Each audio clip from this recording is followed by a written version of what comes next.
শেখ হাসিনার 15.5 বছরের শাসন আমলে ভারতের সঙ্গে একের পর এক চুক্তিতে আবদ্ধ হয়েছে বাংলাদেশ। এর মধ্যে কিছু চুক্তি তথ্য প্রকাশ করা হলেও বেশিরভাগ ক্ষেত্রে উভয় পক্ষ থেকেই ছিল কঠোর গোপনীয়তা। এমনিতেই বিদেশের সাথে করা চুক্তি তথ্য প্রকাশের ক্ষেত্রে বাংলাদেশ সরকার সবসময়ই কৃপণ। ভারতের সঙ্গে করা চুক্তির ক্ষেত্রে আরও বেশি কঠোরতা আরোপ করেছিল আওয়ামী লীগ।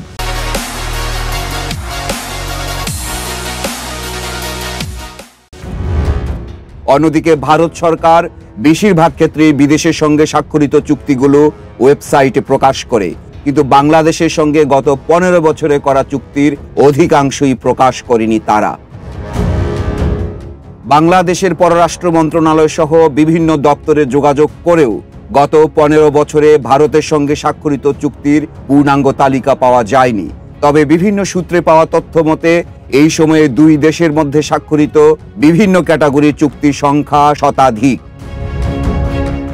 ঢাকায় ভারতীয় দূতাবাসের ওয়েবসাইটে দ্বিপাক্ষিক বিভিন্ন কর্মকাণ্ডের তালিকা পাওয়া যায়। সেই তালিকা ঘেঁটে 2010 সালের জানুয়ারি থেকে 2024 সালের জুন পর্যন্ত মোট 86টি দ্বিপাক্ষিক চুক্তির তথ্য পাওয়া গেছে। এর মধ্যে 20টি পূর্ণাঙ্গ চুক্তি এবং 66টি সমঝোতা স্মারক।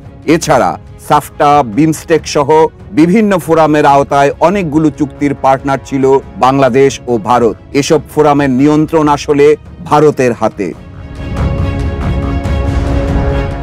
ভারতীয় দূতাবাসের ওয়েবসাইটে দেওয়া লিঙ্কের মাধ্যমে দুদেশের মধ্যে স্বাক্ষরিত কয়েকটি চুক্তির বিস্তারিত জানা যায়, তবে বাকিগুলোর শিরোনাম ছাড়া আর কিছু পাওয়া যায় না। অর্থাৎ এসব চুক্তি গোপন রাখতে চায় ভারতীয়রা। শুধু নতুন চুক্তি নয়, ভারতের সঙ্গে পুরনো অনেক চুক্তিরও পরিসর বাড়িয়েছিল আওয়ামী লীগ সরকার। তবে সেগুলোর বিস্তারিত তথ্য পাবলিক ডোমেইনে পাওয়া যায় না।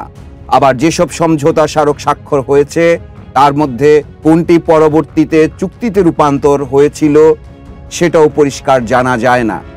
যেমন চট্টগ্রাম ও মংলা বন্দর ব্যবহার নিয়ে 2015 সালে একটি সমঝোতা স্মারক স্বাক্ষর করেছিল বাংলাদেশ ও ভারত। এর ধারাবাহিকতায় 2018 সালে চূড়ান্ত চুক্তি করে দুই দেশ, কিন্তু এর কোনো নথি বা তথ্যের কোনো সন্ধান মিলেনি। সবশেষ জুন মাসে বাংলাদেশের ভেতর দিয়ে ভারতের রেল করিডোর সমঝোতা নিয়েও রয়েছে ব্যাপক সমালোচনা। যেমন তিস্তা বা ফারাক্কার মতো ইস্যু, সীমান্ত হত্যা অথবা নেপাল ভুটানের সাথে সরাসরি যান চলাচলের মতো অনেক বিষয়ে বাংলাদেশের স্বার্থ রক্ষা হয়নি বলে মনে করেন অনেকে।